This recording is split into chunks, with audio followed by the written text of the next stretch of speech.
Bine v-am găsit, dragii mei din Zodia Scorpion, oriunde v-ați afla.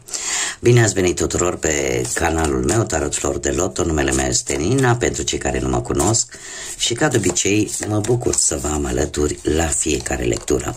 Atât pe dragii mei abonați, cum de asemenea și pe cei care poate sunteți pentru prima oară aici pe canal. Azi voi face o lectură specială pentru un eveniment astral special și anume avem mare aliniere de 7 planete pe cer, pe cerul nopții, așa că din câte, după cum bine știți, am mai avut o lectură cu alinierea celor 6 planete cu ceva timp în urmă. De data aceasta, cu data de 28 februarie, se va mai alătura celor 6 deja existente, Mercur, a 7-a planetă, așa că vom avea un eveniment special de 7 planete aliniate, un eveniment care nu va mai avea loc decât peste multe secole, undeva în anul 2492, deci peste destul de multe generații, așa că avem această ocazie unică de a vedea și de a simți această energie în celor 7 planete aliniate. Acum, ce simbolizează această aliniere? Este o ocazie unică. Este o ocazie unică de a manifesta dorințe. E acea șansă de a cere Universului: uite, asta este ceea ce eu îmi doresc. Zodiile de apă, cum sunteți și voi, Rac, Pești, Scorpion, vor simți mult mai acut această puternică energie. Ea vine ca o invitație din partea Universului de a reflexiona mult mai bine asupra a ce trebuie să lăsăm în urmă, ce nu ne mai servește și în acest fel să ne deschidem către noi șanse, către noi oportunități. Universul are o manieră de a ne vorbi în o multitudine de forme, iar această paradă planetară este ca o aducere aminte că mereu e loc de mai bine, că mereu putem crește, ne putem dezvolta și că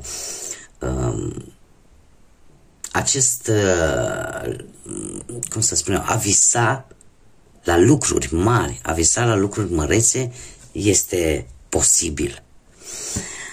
Acum, haideți să vedem cu ce vine fiecare planetă și începem cu Venus. Venus ne va îndemna să punem ordine în relațiile noastre sentimentale, să punem ordine în ceea ce privește poate aspectul nostru fizic exterior, da? Poate să ne îngrijim mai mult de aspectul nostru exterior. Marte vine și el desigur cu acțiune, da? E momentul să luăm taurul de coarne, să luăm inițiativă, mai ales în domeniul profesional, da? În muncă. Să începem acele proiecte pe care le-am tot amânat sau poate să ne ocupăm cu mai multă seriozitate de anumite pasiuni, anumite hobby-uri cu care ne-ar putea ajuta chiar din punct de vedere profesional. Marele benefic Jupiter. Jupiter ne va îndemna, desigur, să începem lucruri noi. Pentru că acum este momentul să fim expansivi, să ne putem lărgi orizonturile și să putem evolua într-o manieră pozitivă. Saturn ne spune în felul următor: organizați-vă un pic mai bine. Faceți ca, cum să spun eu, proiectele voastre să aibă o bază solidă. Da? Deci ni se cere organizare. Uranus vine și el cu acel îndemn de a ieși din zona de confort, de a ieși din acele tipare, de a ieși din acele obiceiuri care nu au adus altceva decât o anumită rutină. Da? Să începem să lăsăm anumite obiceiuri, anumite, cum am mai spus, tiparuri în care ne-am poate blocat de prea multă vreme. Neptun, care știm bine că patronează o zodie de apă, la fel ca și voi, e vorba de pești, dar Neptun vine cu foarte, foarte multă intuiție, așa că, dragilor, fiți foarte atenți la ce visați, pentru că visele vor fi foarte puternic influențate și, așa cum v-am spus încă de la început, zodiile de apă vor simți foarte acut toate aceste energii. Așa că ascultați-vă inima și intuiția la modul literal, la modul propriu. Și ultima planetă care va ajunge pe 28 februarie este Mercur, așa cum am mai spus, o planetă care vine cu acea energie a comunicării, cu forma în care ne vom comunica cu ceilalți sau cum ne vom relaționa cu ceilalți.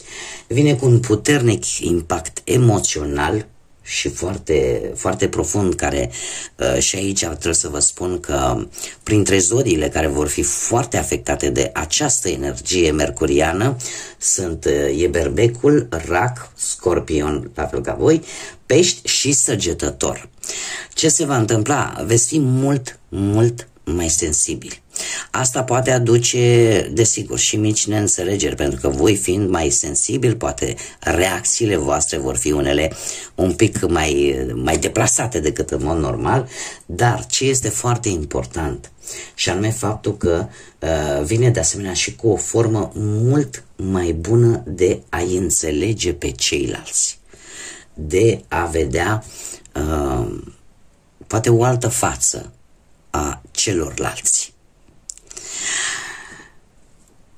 Acum, în mod special, pentru voi, decât pentru voi, dragilor din Scorpion, toată această salbă de planete, de energii, vine cu transformări și cu noi șanse. Vor apărea noi șanse, noi oportunități în viața voastră și voi decât trebuie să îndrăzniți să schimbați ceva. Așa cum am mai spus, în afară de zodiile de apă, cum sunteți și voi, și avem două zodii de foc, da? Berbec și Săgetător, vă veți simți foarte afectați sau veți simți toate aceste energii la o capacitate destul de mare. De ce se întâmplă lucrul ăsta? Pentru că voi, ca și celelalte zodii de apă, aveți o intuiție foarte dezvoltată și atunci lucrurile astea le veți și resimți foarte acut. Așa că pentru voi această următoare perioadă, începând poate chiar un pic înainte de 28 februarie, vine cu transformări, dar vine și cu noi șanse de care voi va trebui să profitați. Să profitați din plin, pentru că puteți. Voi sunteți cei care aduceți transformarea. Da? Așa că sunt sigură că veți putea face față cu brio tuturor acestor energii și în felul ăsta să îndrăzniți, să schimbați ceva. Să schimbați ceva în bine în viața voastră. Bun, haideți să vedem ce ne spune acest oracol al zânelor, cam care este energia voastră în acest moment. Și avem motivație și numărul 27, care prin reducere pitagorică ne dă un 9 și care ne vorbește de un număr spiritual, ne vorbește de compasiune, de generozitate umană. Se pare că unii dintre voi sunteți foarte altruiști și poate vă gândiți mai mult la ceilalți decât la voi. Încercați să, să realizați anumite responsabilități, să faceți în așa fel încât lucrurile să fie bine puse la punct, poate nu neapărat pentru voi, cât pentru ceilalți. Se pare că vine momentul în care va trebui să recoltați ceea ce voi ați semănat. Așa că apare acea necesitate de a pune capăt unor etape, unor capitole în viața voastră pentru a vă pregăti de noi capitole. Motivația, cartea în sine ne vorbește atunci când primăvara se apropie și florile zânițelor intră în acțiune. Dacă ceva la care ar trebui să te gândești este să nu spui cât de ocupată sunt, ci să treci la acțiune. Adică să începi să o faci, exact energia de care vă vorbeam un pic mai înainte. Deci nu există că nu am timp sau nu există că nu pot, pentru că voi puteți. Eu de multe ori spun, și nu numai vouă, și în general tuturor persoanelor care spun, știi, uite, merge foarte rău și nu am parte decât de belele și nu am parte, dacă repetăm aceleași tipare, dacă repetăm aceleași lucruri, dacă mergem mereu în aceleași locuri sau suntem mereu înconjurați de aceleași persoane, lucrurile nu au cum să se schimbe. Nu au cum. Și odată ce nu dăm voie schimbării să vină în viața noastră, cu atât mai mult nu are loc această transformare. Da? Haideți să vedem ce ne spune tarotul Oshozun pentru voi, dragii mei din Scorpion, din punct de vedere profesional. Să vedem ce vine pentru voi.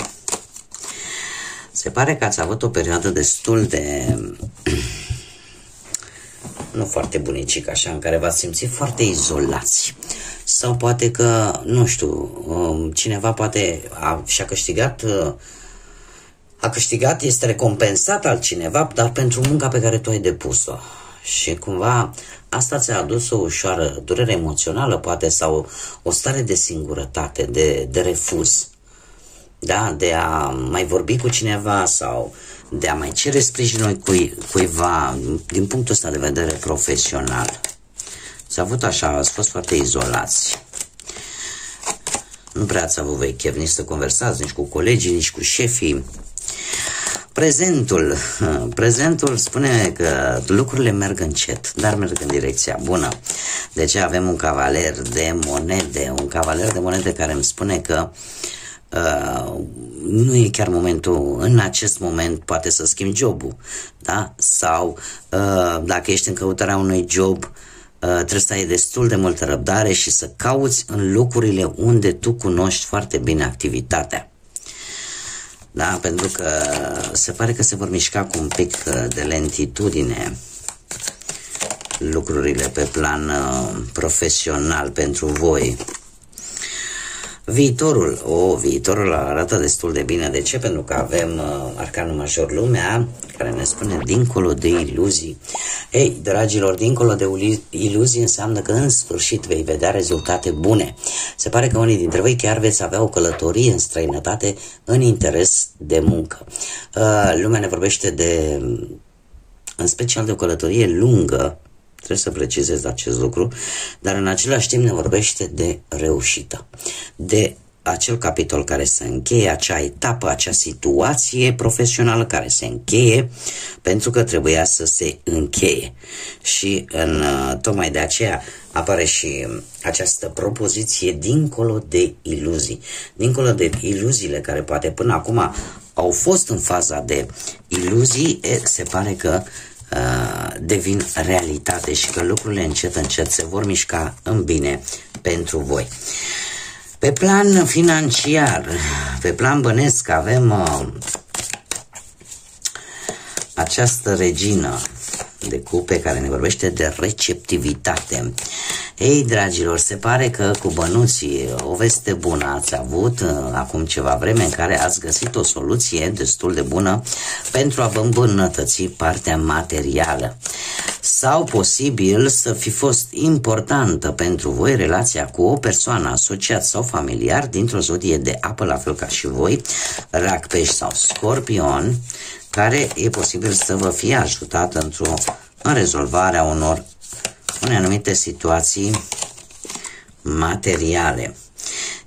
Păi da, că nu e albă, e neagră. În prezent sunteți foarte stresați. Dar de ce? Pentru că posibilități să creșteți material există.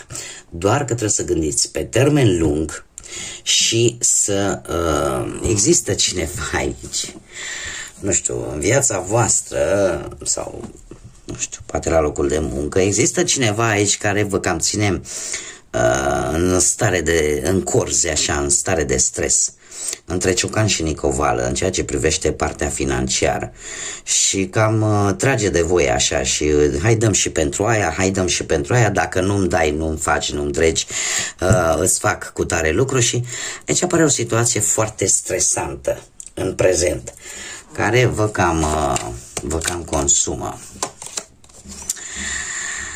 Totuși, în viitorul apropiat, nebunul vine cu posibilități de creștere de bani în ceva ce voi vă veți risca, va fi un risc strict personal, pe care voi o să vi-l asumați, da, pentru a câștiga o anumită sumă de bani și se pare că o veți și câștiga. Haideți să vedem în dragoste ce vine pentru cei prima oară care sunteți deja într-o pereche. Ei, dragilor dragi, avem aici un paj de monede care îmi spune că e posibil, cu ceva timp în urmă, relația voastră să fie intrat așa într-o ușoară monotonie. Chiar dacă există iubire, cumva monotonia, rutina, ceea ce se face așa în fiecare zi, asta este probabil pericolul, mai ales pentru relațiile foarte longevive, pentru relațiile care au deja un anumit timp. Și a apărut tentația aventurii sau a apărut tentația de a ieși cumva din această stare de monotonie. Și haideți să vedem ce se întâmplă. În prezent avem posibilități sau doi de bâte. Sunteți dispuși în acest moment să ieșiți din zona voastră de confort, să ieșiți în întâmpinarea aventurii, în întâmpinare, ca și cum ai zice, aici l-am avut în proiect, l-am avut scris pe hârtie, aici deja vreau să-l pun în practică, da? Cumva știi exact ce trebuie să faci ca să îmbunătățești relația pe care tu o ai, iar faptul că avem și intensitatea, care este un cavaler de bâte, asta îmi spune că, nu știu, unul dintre voi e posibil să fiți, să aveți ca parteneri, poate, zodii de foc, berbec, leu, săgetător, sau să aveți ceva influență, nu e obligatoriu, dar eu îmi fac datoria să vă spun. Acest cavaler de bâte îmi spune că e nevoie, posibil, într-un viitor apropiat, de un compromis, da? Un compromis din partea ambilor și, de asemenea, de sinceritate, care pentru voi este esențială. E posibil ca cineva mai tânăr decât voi să aibă o anumită influență, poate fi copilul vostru sau cineva mai tânăr decât voi, să aibă o anumită influență pozitivă vis-a-vis de relația voastră. Dar, per general, acest cavaler de bâte îmi spune că hai să-ți faci un plan bine pus la punct în ceea ce privește relația voastră, în așa fel încât să aveți foarte multă acțiune și să obțineți ceea ce voi v-ați pus în cap. Dar aici mi-apare foarte multă pasiune și chimie. Haideți să vedem ce mesaj am pentru voi, dragii mei din Scorpion, cei care sunteți într-o relație, un mesaj sentimental. Și avem, lasă-te ghidat sau ghidează-ți pașii către marea iubire.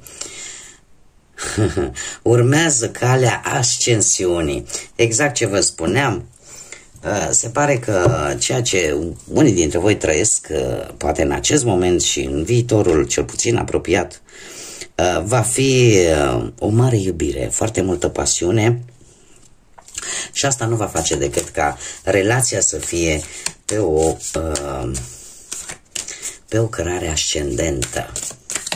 Haideți să vedem acum cei care sunteți singurei. Cei care sunteți singurei, din păcate, poate în urma văduviei sau a divorțului sau a separării sau pur și simplu a faptului că nu ați reușit voi să vă găsiți jumătatea până în acest moment. Ei, dragilor, ați avut parte cu ceva timp în urmă, foarte interesant. Ați avut parte de o vindecare.